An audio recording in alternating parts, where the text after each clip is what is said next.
نحمده ونصلي على رسوله الكريم اما بعد اعوذ باللہ من الشیطان الرجیم بسم اللہ الرحمن الرحیم ولا تلبسوا الحق بالباطل وتكتموا الحق وانتم تعلمون صدق اللہ العظیم۔ ماہ محرم الحرام میں اور ماہ ربیع الاول میں خصوصی طور پر اور عام دنوں کے اندر عمومی طور پر ہم اپنے آپ کو مسلمان کہلانے والے اور پیغمبر علیہ الصلاۃ والسلام کی اتباع کا دعویٰ کرنے والے ایسی خرافات اور ایسے اعمال کے اندر مبتلا ہو جاتے ہیں اور ایسی بدعات میں مبتلا ہو جاتے ہیں کہ جن کا سر منہ ایک بال کے برابر بھی دین اسلام اور پیغمبر علیہ الصلاۃ والسلام کی شریعت سے تعلق نہیں ہوتا۔ شرک کے بعد پیغمبر علیہ الصلاۃ والسلام نے سب سے زیادہ جس بات کی تردید فرمائی ہے وہ بدعت ہے، کیونکہ بدعت سے دین کا اصلی حلیہ اور نقشہ جو ہے بدل جاتا ہے۔ قرآن مقدس نے صراحتاً اس امر کو بیان کیا ہے کہ دین کے مٹ جانے کے اصولی دو طریقے ہیں، کتمان حق اور تلبیس حق و باطل۔ جیسا کہ اللہ تعالیٰ نے بنی اسرائیلیوں کو فرمایا لا تلبسوا الحق بالباطل وتکتموا الحق، کہ نہ تو تم حق و باطل کے ساتھ ملاؤ اور نہ ہی تم حق کو چھپاؤ، کیونکہ حق کو باطل کے ساتھ ملانے کی وجہ سے، اس اختلاط اور تلبیس کی وجہ سے دین الہی لوگوں کی خواہشات کا کھلونا بن کر رہ جاتا ہے۔ جس کا جی چاہا اپنی مرضی سے کسی چیز کو دین بنا دیا اور کسی چیز کو دین سے نکال دیا، خارج کر دیا۔ یہ خدا تعالیٰ کا دین تو نہ رہا، یہ تو بچوں کا کھلونا بن گیا، معاذ اللہ۔ یہ بات ذہن میں رکھیں کہ کسی امر کے باعث ثواب اور موجب عذاب ہونے کا فیصلہ اللہ تبارک و تعالی ہی کی ذات پاک کا کام ہے، کہ کسی امر کو اللہ تبارک و تعالی ہی باعث ثواب قرار دیتے ہیں، کسی کام کو اللہ تعالی ہی باعث ثواب قرار دیتے ہیں، اور کسی کام کو اللہ تبارک و تعالی ہی موجب عذاب قرار دیتے ہیں۔ یہ اللہ کا فیصلہ ہے اور کسی کے اختیار میں نہیں کہ وہ کسی کام کو باعث ثواب قرار دے یا موجب عذاب قرار دے۔ اس کو لوگوں تک پہنچانا، یہ جو اللہ نے فیصلہ کیا ہے کہ یہ امر باعث ثواب ہے، یہ امر جو ہے موجب عذاب ہے، یہ فیصلہ تو اللہ کی ذات ہی کرتی ہے، لیکن اس کو لوگوں تک پہنچانا یہ اللہ تبارک و تعالیٰ کے نبی کا کام ہوتا ہے۔ اللہ تعالیٰ نے پیغمبر علیہ الصلاۃ والسلام کو کامل اور مکمل نمونہ بنا کر ہمیں ہر کام میں پیغمبر علیہ الصلاۃ والسلام کی اتباع اور پیروی کا حکم دیا ہے۔ ہمیں اللہ تبارک و تعالیٰ نے ہرگز ہی اپنی مرضی پر نہیں چھوڑا، چنانچہ سورۃ الاحزاب میں اللہ تبارک و تعالیٰ نے ارشاد فرمایا، 21واں پارہ سورہ احزاب آیت نمبر 21، لَقَدْ كَانَ لَكُمْ فِي رَسُولِ اللَّهِ أُسْوَةٌ حَسَنَةٌ لِمَنْ كَانَ يَرْجُو اللَّهَ وَالْيَوْمَ الْآخِرَ وَذَكَرَ اللَّهَ كَثِيرًا۔ اس آیت کریمہ میں اللہ تبارک و تعالیٰ نے امام الانبیاء پیغمبر صلی اللہ تعالی علیہ وسلم کی ذات گرامی کو بہترین اور اعلیٰ نمونہ قرار دے کر ہم سے مطالبہ کیا ہے کہ ہم ہر معاملے میں آپ کے نقش قدم پر چلیں۔ ہم اپنی خوشی غمی کے اندر،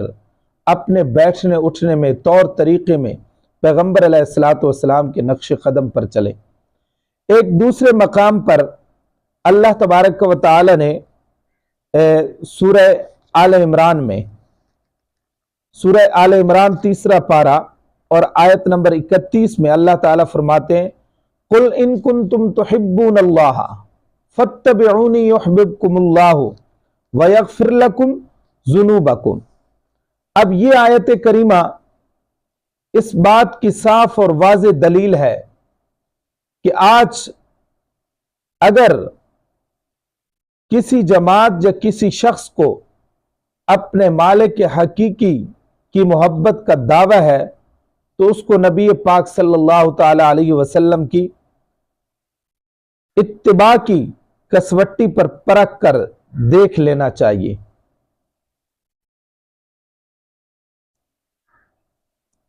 پھر کھرا اور کھوٹا جو ہے وہ معلوم ہو جائے گا کہ کون کھرا ہے کون کھوٹا ہے، کون پیغمبر علیہ الصلوۃ والسلام کا عاشق رسول ہے، کون متبع سنت ہے، کون پیغمبر علیہ الصلوۃ والسلام کی سنت پر عمل پیرا ہے، پھر معلوم ہو جائے گا۔ نبی پاک صلی اللہ علیہ وسلم کی سیرت کی اتباع کا نام سنت اور خلاف ورزی کا نام بدعت ہے۔ اللہ کے پاک نبی کی سیرت کی اتباع کا نام سنت اور خلاف ورزی کا نام بدعت ہے۔ حضرت جابر بن عبداللہ رضی اللہ تعالیٰ عنہ المتوفہ سن 78 ہجری، المتوفہ 78 ہجری روایت کرتے ہیں کہ نبی پاک صلی اللہ تعالی علیہ وسلم نے جمعے کے خطبے میں جب کہ ہزاروں کا مجمع سامنے ہوتا تھا پرزور اور بلند آواز سے ارشاد فرماتے تھے اما بعد فإن خیر الحدیث کتاب اللہ وخیر الہدی ہدی محمد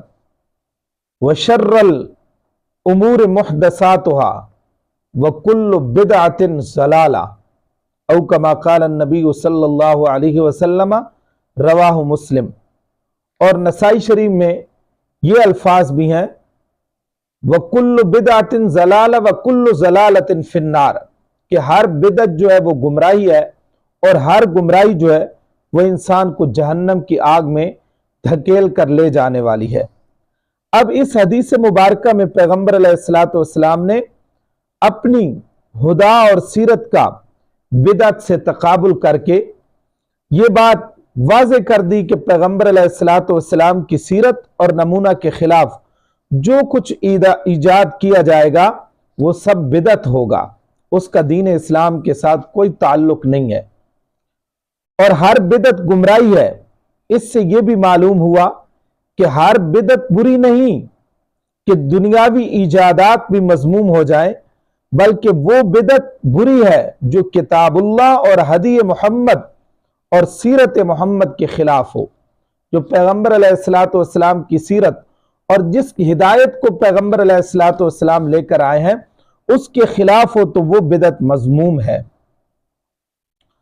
اس وجہ سے نبی پاک صلی اللہ علیہ وسلم نے اہل بدعت کو تمام کائنات کی لعنت کا مستحق قرار دیا ہے کہ ان کی تعظیم کرنے سے منع کیا ہے، ان کی تمام عبادات کو بیکار فرمایا ہے کہ جب تک وہ اپنی بدعت سے باز نہ آ جائیں، اعاذنا اللہ منہا ومن سائر المعاصی۔ چنانچہ حضرت علی رضی اللہ تعالیٰ عنہ نبی پاک صلی اللہ تعالیٰ علیہ وسلم سے روایت کرتے ہیں، یہ مشکات شریف کی جلد اول ہے اور یہ صفحہ نمبر 238 ہے۔ حضرت علی رضی اللہ تعالیٰ عنہ فرماتے ہیں کہ پیغمبر علیہ الصلوۃ والسلام نے فرمایا المدینۃ حرام ما بین عیر الی ثور فمن احدث فیہا حدثا، کہ مدینہ جو ہے یہ حرم ہے مقام عیر سے لے کر مقام ثور تک، اور جس آدمی نے اس حرم کے اندر کسی بدعت کو ایجاد کیا، او آوا محدثن، یا کسی بدعتی آدمی کو ٹھکانہ دیا، فعلیہ لعنت اللہ، پس اس پر اللہ تبارک و تعالی کی لعنت، والملائکۃ، اور فرشتوں کی لعنت، والناس اجمعین، اور تمام لوگوں کی لعنت، لا يقبل من صرف ولا عدل، اللہ تبارک و تعالی نہیں قبول فرماتے، نہیں قبول کی جاتی اس بدعتی سے صرف، نہ کوئی اس کی فرضی عبادت، ولا عدل، اور نہ کوئی اس کی نفلی عبادت۔ بدعتی آدمی کی کوئی بھی عبادت اللہ تبارک و تعالی کے دربار میں مقبول نہیں ہوتی۔ اب یہاں یہ بات نہیں کہ حرم میں مدینہ میں تو بدعت بری ہو اور حرم سے باہر بری نہ ہو، جو چیز بدعت اور بری ہے وہ ہر جگہ ہر وقت بدعت اور بری ہوگی، البتہ شرف مکان اور فضیلت زمان کی وجہ سے اس کی برائی بڑھ جائے گی۔ مثلا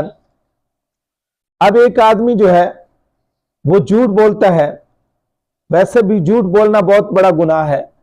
لیکن روزے کی حالت میں اگر آدمی جھوٹ بولے تو اس سے